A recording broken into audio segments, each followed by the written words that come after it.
Padre, e do Filho, e do Espírito Santo. Amém. Paz e bem, meu nome é Frei Benedito Maria, irmão leigo do Convento de São Miguel e de Santo Antônio. E nós hoje continuaremos, com a graça de Deus, as nossas catequeses. Então, nós hoje, se Deus quiser, com o auxílio de Nossa Senhora, nós iremos dar essa continuidade das nossas aulas. Continuaremos a usar o Catecismo na Escola de Jesus e vamos fazer uma breve revisão, um resumo do que nós aprendemos na primeira aula. Bem, nós sabemos quem nos criou, sabemos que é Deus, conhecemos um pouco sobre Ele, que Ele é um ser perfeitíssimo, Criador do céu e da terra, e Ele também é um Espírito puríssimo, que Ele está tanto no céu como na terra e em todos os lugares. E Ele é eterno, isto é, Deus sempre existiu, Ele conhece todas as coisas e até mesmo os segredos mais íntimos do nosso coração. Nós sabemos que Ele pode fazer todas as coisas, exceto uma, o pecado. Porém, muitas vezes Ele permite que coisas ruins aconteçam, mas Ele sabe tirar um bem ainda do mal.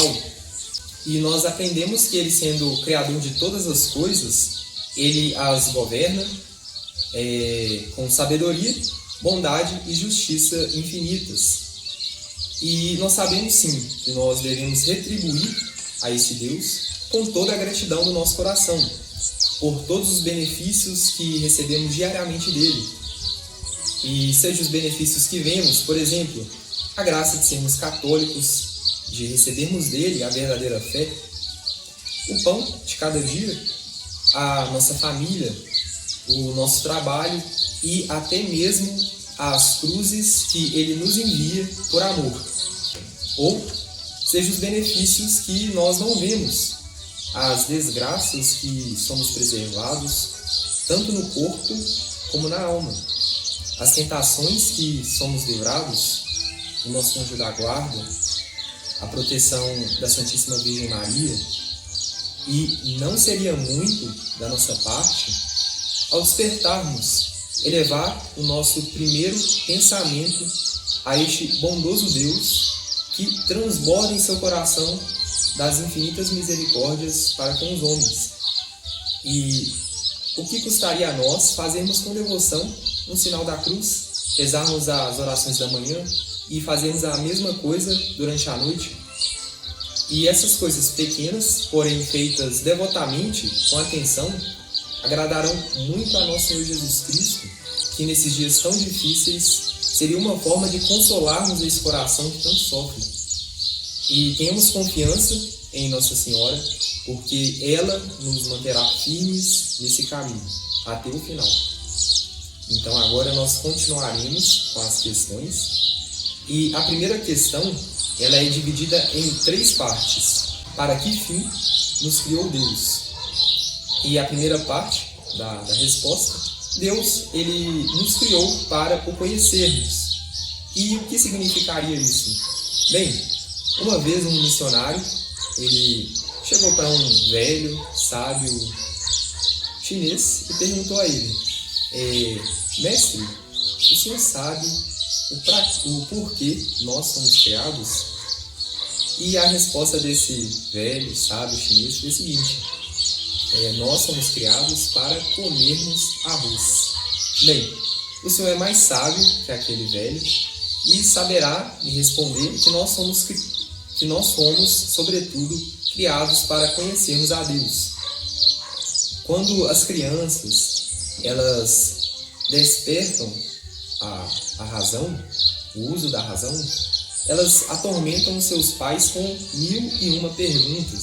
Nós sabemos aqueles porquês. E, sobretudo, a alma humana, ela suspira pela verdade. E, principalmente, pela primeira e última verdade, que é Deus. Quantos, porém, infelizmente, não conhecem nosso Senhor, nosso Deus? É uma grande parte da humanidade que, infelizmente, ainda está sepultada nas trevas do paganismo, da idolatria. E outra, embora tenha conhecido a verdade, o Evangelho, a doutrina católica, elas vivem uma vida lastimável, porque elas deixaram perder-se no seu coração a fé e a retidão da consciência. No entanto, só essas coisas poderão nos levar ao conhecimento de Deus. E infelizes, pois sem o desejo de conhecerem a Deus, eles nunca chegarão jamais à conquista da verdade. E a gente vai colocar uma imagem para os senhores entenderem, essa imagem sugestiva de São Paulo, que foi o infatigável apóstolo de nosso Senhor Jesus Cristo, que mesmo prisioneiro, ele pregava a verdade, tanto aos humildes quanto às pessoas de posição na sociedade. E assim, nos palácios como nos casebres. E ele ousou transpor o limiar do Palácio de Nero, onde os pretorianos, os servos, os escravos do imperador, eles ouviam atentos às palavras eloquentes que saíam daquele coração unido a Nosso Senhor. E eles acabavam por se elevar na sublimidade da religião cristã, da religião católica, a única que pode satisfazer os anseios do coração humano. Então nós somos criados sim para conhecer a Deus, para possuirmos a verdade, que é a verdade eterna. E isso acontecerá de uma forma mais perfeita na vida eterna, na visão beatífica. E nosso Senhor ele diz o seguinte: ora, a vida eterna é esta, que te conheçam a ti como único e verdadeiro Deus e a Jesus Cristo a quem enviaste. E a segunda parte dessa resposta é a seguinte: Deus, ele nos criou para amá-lo. E o sentido dessas palavras é o seguinte: o coração do homem, sim, ele almeja conhecer e amar o bem. Deus ele colocou esse princípio no coração de todos os homens. Sendo Deus o bem supremo que a razão humana pode conhecer, deve um homem arder de gratidão para com seu Criador. O símbolo do amor é a chama, e esta se dirige sempre para o alto. Palpita o coração humano de anseios sobrenaturais, e não há criatura alguma capaz de satisfazê-lo, senão só e unicamente em Deus. E segundo Santo Agostinho, ó Deus, criaste-nos para ti, e o nosso coração ele vive inquieto, enquanto não repousa em ti. E são os santos, sim, criaturas sábias, que fizeram do amor de Deus a única razão de suas vidas, de seus trabalhos e até mesmo de seus martírios. A gente tem um exemplo de Santa Inês. Ela era uma jovem que possuía, sim, uma beleza rara, e foi apenas com 13 anos de idade pedida em casamento por Procópio. Ele era filho do então prefeito de Roma, e a santa ela recusou, porque o seu coração ele não podia pertencer a homem algum. Procópio disse Santa Inês: eu amo a Cristo, a ele me consagrei e serei dele para sempre. A recusa de Santa Inês, ela enfureceu o jovem, cujo amor acabou se transformando em ódio, coisas totalmente contraditórias. Ele denunciou a santa como sendo uma cristã ao prefeito, que era seu pai, e este mandou que a conduzissem a um lugar infame. Entretanto, um anjo do Senhor, miraculosamente, veio em sua defesa. Foi depois disso condenada a morrer numa fogueira. E ela escapou milagrosamente das chamas, até que, enfim, veio o machado e cortou a sua cabeça virginal. A angélica menina ela caiu exclamando as seguintes palavras: eis que já possuo aquele pelo qual suspirava, unir-me-ei no céu, a quem na terra amei com todas as minhas forças. Amarás ao Senhor teu Deus, diz nosso Senhor, com todo o teu coração, com toda a tua alma, com toda a tua mente. Este é o máximo e primeiro mandamento. E para finalizarmos essa questão, chegamos na terceira parte. Para que fim Deus nos criou? A terceira parte é a seguinte: Deus, Ele nos criou para servi-lo nesta vida e para gozá-lo eternamente na outra, ou seja, a felicidade eterna na visão beatífica. E para isso, a explicação é a seguinte: assim como o empregado fiel, ele vai se esforçar para cumprir a vontade de seu patrão, o cristão ele deve aplicar-se devotamente em realizar a vontade santa de Deus, que ela é expressa nos mandamentos de Deus, nas inspirações divinas e nas circunstâncias e nos deveres de Estado. Porque, segundo as palavras do próprio nosso Senhor Jesus Cristo, nem todo o que me diz Senhor, Senhor entrará no reino dos céus, mas sim o que faz a vontade de meu Pai que está nos céus. O amor e a fé transparecem nas boas obras, como a luz no cristal. Sem as obras, nós sabemos que a fé ela é morta e o amor ele é fraco. Todos os homens eles precisam trabalhar nesta ou naquela situação. Ou servem a Deus, meu jugo é suave, disse nosso Senhor, ou servem ao demônio, que nós sabemos que é inimigo de Deus. E neste caso serão egoístas, e pior ainda, escravos nesta vida e na outra, ou seja, na eternidade. Bem-aventurados os que servem fielmente a Deus, porque lhes está reservado uma indizível recompensa, ou seja, o galardão da felicidade eterna. Olha essa gravura que nós colocaríamos. Nós temos os exemplos dos santos que serviram a Deus com tanto amor e fidelidade. Ao centro nós temos Santo Isidoro, um humilde agricultor que, confortado pelos anjos, ele santificava seu generoso cansaço. À esquerda nós temos São Paulo, o eremita, que foi um modelo incomparável de vida penitente na solidão do deserto. E nós temos também Santa Verônica Juliana, serafim de amor à Eucaristia, que no claustro ela edificava suas co-irmãs. À direita nós temos São Carlos Borromeu, nosso terciário franciscano, o intrépido arcebispo de Milão, que serve a Deus na pessoa dos pobres, empestados. E, enfim, Pedro Eremita, que com as suas pregações calorosas, ele chama o povo para a cruzada bradando: Deus o quer.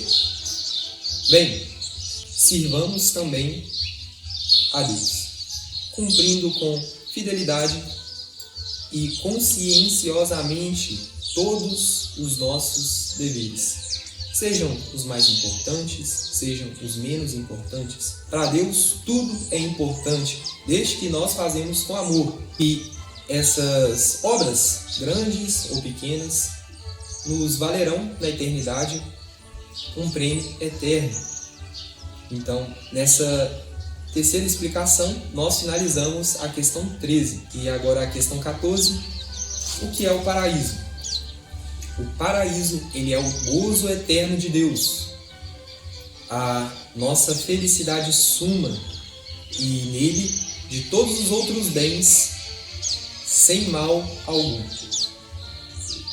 E a explicação que o Catecismo nos dá é a seguinte: haverá por acaso na terra um lugar onde nunca se tenha chorado, onde jamais se tenha sentido uma dor, um aborrecimento, onde ninguém seja colhido pela morte, onde todos se sintam plenamente felizes? Nós sabemos que não. Há tantas misérias na terra. E por isso mesmo, na própria Salve Rainha, nós rezamos que essa vida é um vale de lágrimas. E não obstante, criou-nos Deus para sermos felizes. E aí, onde nós seremos realmente felizes? No paraíso, que é a casa de nosso Senhor. Lá, os anjos, a Virgem Maria, os santos, eles exultam de júbilo, cantando os louvores de Deus por toda a eternidade. Os bem-aventurados, os santos, eles veem a Deus como tu vês o semblante de tua mãe. Eles o amam muito mais do que tu ama os teus pais. Eles se sentem tão felizes em estar ao seu lado, como tu sentes prazer em estar junto dos teus pais. Que felicidade, portanto! Isso jamais acabará. Essa felicidade ela será eterna. Dante, no seu poema A Divina Comédia, ele descreve o céu, a cuja felicidade nenhuma alegria humana se poderá comparar. E o catecismo ele nos deixa uma estrofe desse poema: luz intelectual de amor ardente, amor do sumo bem que enche, a alegria em dulçores transcendente. E com essa estrofe nós finalizamos essa questão. Questão 15. Quem merece o paraíso? Merece o paraíso quem é bom? Isto é, quem ama e serve fielmente a Deus e morre na sua santa graça. E a explicação é a seguinte: o paraíso nós sabemos que é um prêmio. Na escola, o professor ele não dá o prêmio a todos os alunos. Nós sabemos disso. Ele vai premiar somente aqueles que merecem por conta da sua aplicação, por conta do seu comportamento. E assim também Deus ele vai agir. Ele vai dar o paraíso, a felicidade eterna, aos que o amam e o servem fielmente e morrem na sua graça. Isto é, na sua amizade, sem ter na alma nenhum pecado mortal, nenhum pecado grave. E aí nós vamos colocar na tela para os senhores um quadro do trânsito de São José. E dizem os santos evangelhos que ele era um homem justo, ele possuía todas as virtudes.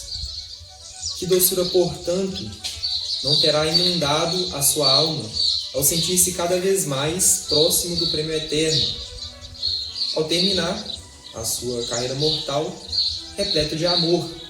Ele foi confortado com a presença de Jesus e de Maria. Houve na terra muitas crianças que amaram nosso Senhor Jesus Cristo. Eles foram dóceis, generosos, puros, obedientes, diligentes em cumprir os seus deveres. E, por conta disso, hoje eles já mereceram o prêmio do paraíso celestial. E como eles são felizes agora! Coragem! Faze também tu o que eles fizeram.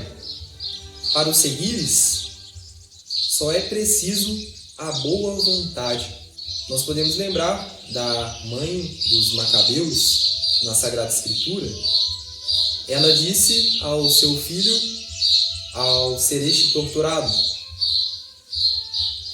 por conta da sua fé: suplico-te, meu filho, que olhes para o céu. Esse é um grande exemplo que nós podemos sim aplicar em nossas vidas, em qualquer circunstância, seja de um martírio ou não. Questão 16. Que merecem os maus que não servem a Deus e morrem em pecado mortal? A resposta: os maus que não servem a Deus e morrem em pecado mortal merecem o inferno.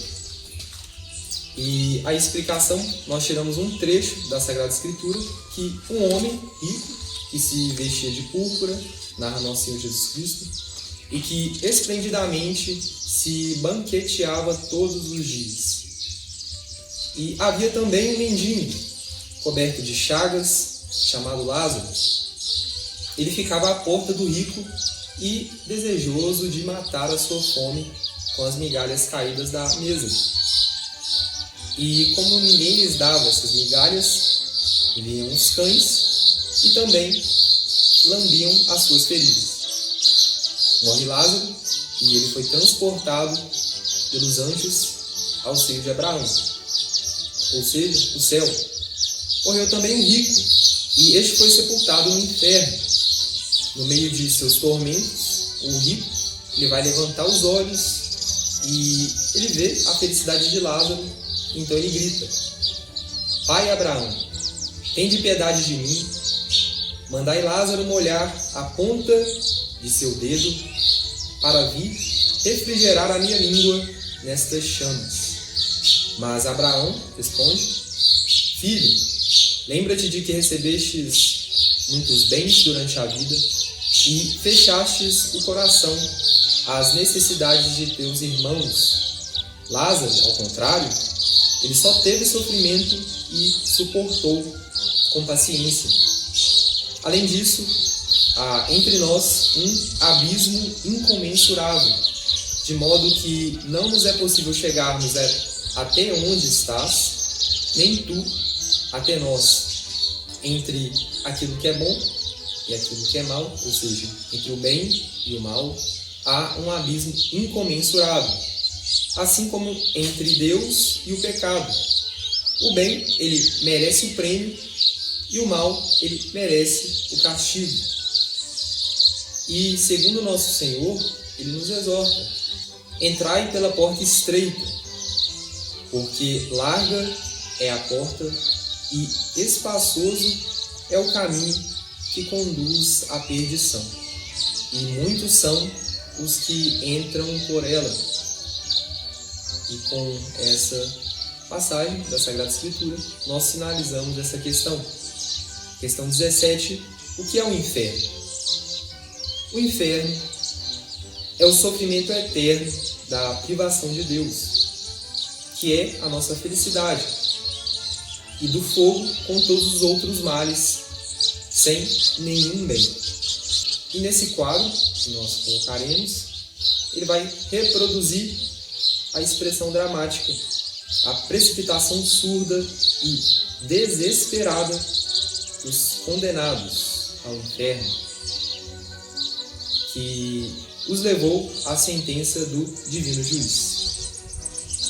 Nessas graves palavras: apartai-vos de mim, malditos, e ide para o fogo eterno. Depois da morte, a alma ela sente para Deus a mesma atração que impele o ferro para o polo magnético, mas estando a alma em pecado mortal, Deus a repele para longe de si. Ficará a alma eternamente separada de Deus, porque não quis servi-lo durante a vida. O inferno, ele é o lugar dos tormentos. Lá se encontra todos os males que possam afligir a criatura: fome, sede, trevas, sofrimentos, os mais atrozes, pranto sem esperança, ódio sem tréguas, desespero, os mais horríveis. Tudo isso se concentra no inferno. A pena do fogo torturará tanto a alma como o corpo, sem jamais consumi-los. É o fogo real, tenebroso e inteligente, criado pela justa ira de Deus. A pena mais dolorosa, porém, será a privação de Deus, o nosso sumo bem, pela qual a alma anela com nostalgia, desesperado. Esta pena, para o condenado, é uma eterna morte, que o priva a cada instante pelo século sem fim da verdadeira vida, a vida da alma que é Deus. E novamente nós temos Dante nos dizendo em um dos seus poemas a triste realidade dos condenados. No existir, ser nenhum, a mim se avança. Não sendo eterno, e eu eternal perduro, deixai, ó vós, que entrais toda a esperança. Finalizamos essa questão. E agora a questão 18. O que é o purgatório? O purgatório é o sofrimento temporário da privação de Deus e de outras penas, que apagam da alma todos os restos de pecado. E a explicação: os pecados, eles são todos iguais? Não. Há pecados graves e há pecados leves. Os pecados graves, eles merecem o inferno. Os pecados leves, além da pena temporal a eles devida, eles merecem o purgatório. O purgatório é um lugar de sofrimento muito mais doloroso do que, por exemplo, o leito para um doente e o cárcere para um prisioneiro. Vão para lá as almas que saíram desta vida com alguma pena a pagar pelos seus pecados, ou com algum pecado venial que não foi perdoado ainda. E nesse lugar, as almas, elas se purificam para se tornarem indignas de possuir o céu. No purgatório há fogo e muitos outros sofrimentos, mas esses sofrimentos não são eternos. As benditas almas do purgatório estão conformadas porque têm certeza de um dia verem a Deus e com Ele serem felizes eternamente. Bem, nós podemos praticar obras de misericórdia espirituais, por exemplo, abreviando as penas das almas do purgatório, oferecendo a elas sufrágios, orações, missas, penitências, mortificações. E desde os primeiros tempos da Igreja, nos atesta o pontífice Gregório Magno, é costume oferecer o santo sacrifício da missa em sufrágio dos defuntos. Deus, Ele acolhe benigno nossas orações e manda frequentemente seus anjos libertar as almas, abrindo-lhes a porta do céu.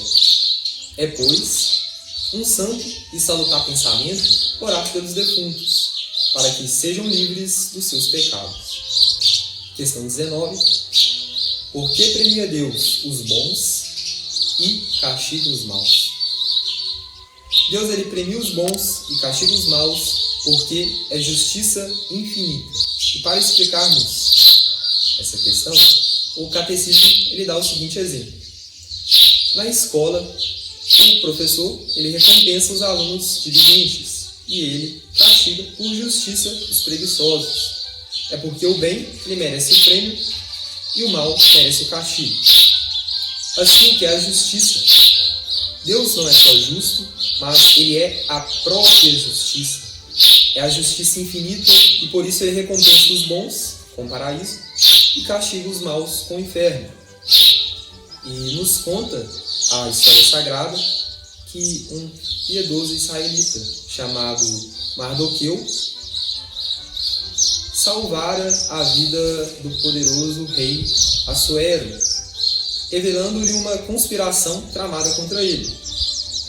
Algum tempo depois, o poderoso ministro do rei, Amã, despeitado contra Mardoqueu, porque este não se ajoelhava à sua passagem para adorá-lo, obteve do rei um edito, pelo qual condenava ao morticínio todo o povo judeu. E foi justamente nessa ocasião que lembrou o rei de que Mardoqueu o havia salvo da morte e quis premiá-lo. O próprio Amã precisou levar por toda a cidade o seu rival, revestido das insígnias reais, com a coroa na cabeça e montado em um magnífico jinete. Além disso, o rei Assuero, conhecendo o iníquo intento de Amã, condenou-o ao mesmo suplício que este havia preparado para Mardoqueu. Justo é o Senhor, que dará a cada um ou prêmio ou castigo. E isso segundo as obras de cada um, assim como canta o profeta Davi. Tu és justo, Senhor, e o teu juízo é reto. E nós finalizamos a questão 19. Próxima questão, questão 20. Há um só Deus? Sim, há um só Deus, mas em 3 pessoas iguais e distintas, que são a Santíssima Trindade. Questão 21. Como se chama as 3 pessoas da Santíssima Trindade? E a resposta: as 3 pessoas da Santíssima Trindade chamam-se Pai, Filho e Espírito Santo. E segundo as Sagradas Escrituras, certo dia foi Abraão visitado por 3 anjos em forma humana. Diante da imprevista aparição, prostrou-se ele profundamente e adorou a Deus, dizendo: Senhor, se achei graça diante dos teus olhos, não passes sem parar junto do teu servo. E os 3 anjos prometeram a Abraão que sua esposa Sara daria em breve à luz a Isaque, o filho da promessa. Nós podemos tirar a seguinte conclusão: Abraão, ele vê 3 pessoas nos anjos, porém ele adora um só Deus. Por quê? Porque na aparição foi manifestado o mistério da Santíssima Trindade. Sabemos que Deus é um só, porque Ele mesmo nos revelou: eu sou Deus e não há outro Deus, nem há nenhum semelhante a mim. Nesse Deus, uno em sua natureza, há 3 pessoas perfeitamente iguais e realmente distintas. O Santo Evangelho, ele fala continuamente do Filho de Deus humanado, de seu Pai Celeste e do Espírito Santo. Antes de subir ao céu, ordenou expressamente Jesus a seus apóstolos: e depois ensinai todas as gentes, batizando-as em nome do Pai, do Filho e do Espírito Santo. Unamo-nos aos serafins que no céu cantam incessantemente a Deus uno e trino. Santo, Santo, Santo. Santo é o Senhor, Deus dos exércitos. Questão 22. Qual é a primeira pessoa da Santíssima Trindade? A primeira pessoa da Santíssima Trindade é o Pai. E a explicação: observai com que majestoso poder o artista dessa pintura vivifica a figura de Deus Pai, fonte e luz de vida. O Pai, ele é a primeira pessoa da Santíssima Trindade, porque não procede de pessoa nenhuma, mas é o princípio do Filho e do Espírito Santo. Embora todas as perfeições e operações divinas sejam comuns nas 3 pessoas, contudo, de modo particular, se atribuem ao Pai o poder e a criação. Com sua onipotência, o Pai Celeste criou o céu e a terra, a luz, as plantas, os animais, o homem. Cria também cada alma e governa todas as criaturas, conservando-lhes a vida e dando-lhes os meios para se manterem. Pai, um poema de amor, encerra este nome. Toda ternura junta de todos os pais da terra para com seus filhos, não nos dá nem sequer uma palidíssima ideia do amor de Deus por nós. Por amor, Ele nos deu a vida, nos fez participantes de sua eterna felicidade no céu. E para nos salvar, depois do primeiro pecado, ele não hesitou em mandar à terra o seu dileto Filho. É nosso dever retribuir ao Pai Celeste com todo o amor de nosso coração. Rendei ao Senhor glória e honra. Rendei ao Senhor a glória devida ao seu nome. Adorai o Senhor no átrio de seu santuário. Questão 23. Qual é a segunda pessoa da Santíssima Trindade? A segunda pessoa da Santíssima Trindade é o Filho. Contempla Jesus na serena beleza da sua humanidade, tanto quanto conseguiu idealizá-la o pintor dessa arte. Jesus é o Filho de Deus feito homem, isto é, a segunda pessoa da Santíssima Trindade. Ele se fez homem para a salvação da humanidade. Ele é eterno como Pai, imenso como Pai, increado como Pai e perfeitíssimo como Pai.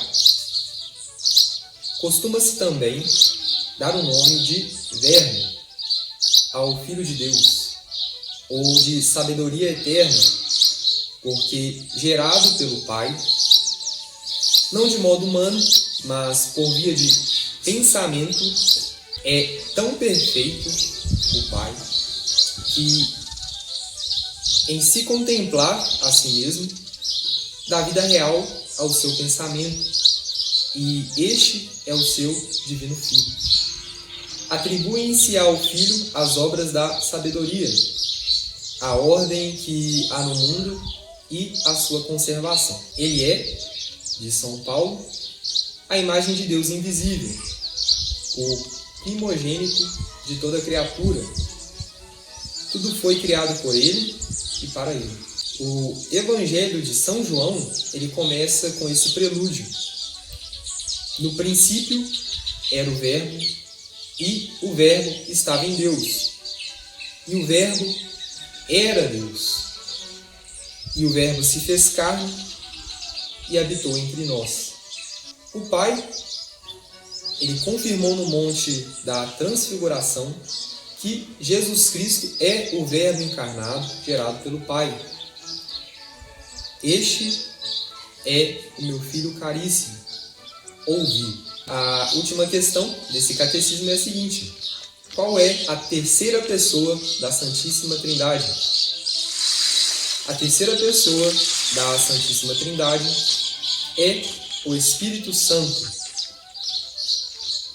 A explicação: a pomba luminosa suspensa entre o céu e a terra, entre um alado cortejo de anjos, representa o Espírito Santo, a terceira pessoa da Santíssima Trindade.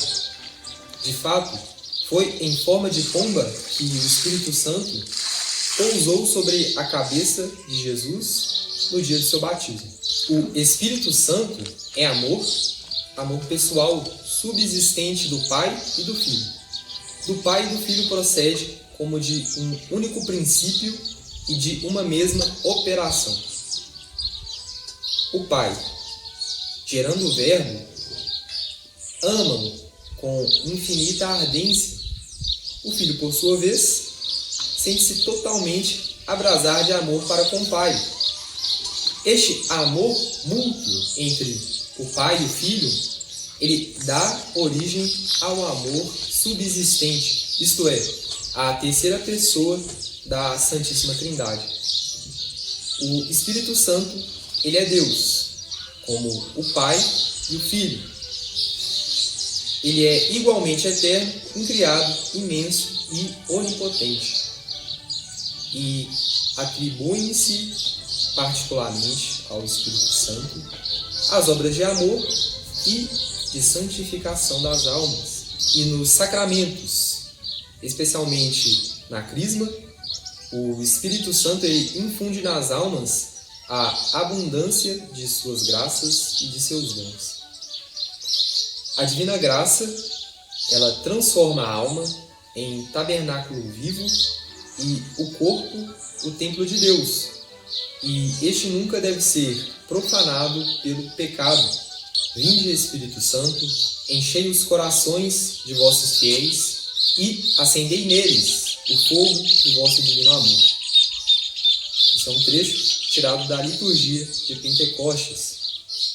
Finalizamos hoje a nossa catequese e nessa semana reflitamos em nossa eternidade o dia terrível de nosso juízo, as contas que deveremos prestar a Cristo por cada pensamento, palavra, obra ou omissão, o prêmio eterno e a pena reservada aos que morrem em pecado.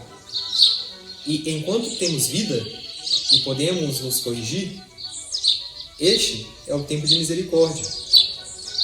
Empreguemos os meios e, como conselho prático, podemos para essa semana acrescentar o exame de consciência diário junto às orações da noite, conhecendo o nosso defeito dominante, investigando a raiz de nossos defeitos, conseguiremos sim progredir na perfeição cristã. Unir nossos corações ao Sagrado Coração de Jesus, auxiliados pela graça divina, chegaremos ao grau de amor que Deus desejou para cada um de nós, desde toda a eternidade. Sim, nós queremos e desejamos ser santos, não desejamos o purgatório. Esse desejo não é senão para as almas medíocres. Queremos o que Deus quer, chegarmos já purificados naquele dia terrível do nosso juízo. Ou seja, estarmos prontos sim para entrarmos na bem-aventurança eterna, confiantes de que Maria nos alcançará de Deus todas as graças. E com essa confiança, nós rezaremos a nossa oração para finalizarmos essa aula, a oração Lembrai-vos. Em nome do Padre, do Filho e do Espírito Santo. Amém. Lembrai-vos, ó piedosíssima Virgem Maria, de que nunca se ouviu dizer que nenhum daqueles que tenham recorrido à vossa proteção, implorado a vossa assistência e reclamado o vosso socorro, fosse por vós desamparado. Animado eu, pois de igual confiança, ó Virgem dentre todas singular, como mãe recorro e de vós me valho, e gemendo com o peso dos meus pecados me prostro aos vossos pés. Ó Mãe do divino Verbo de Deus manado, dignai-vos de nos ouvir propícia, de nos alcançar o que vos rogo. Amém. Em nome do Padre, e do Filho, e do Espírito Santo. Amém. Salve Maria, paz e bem, e até mais.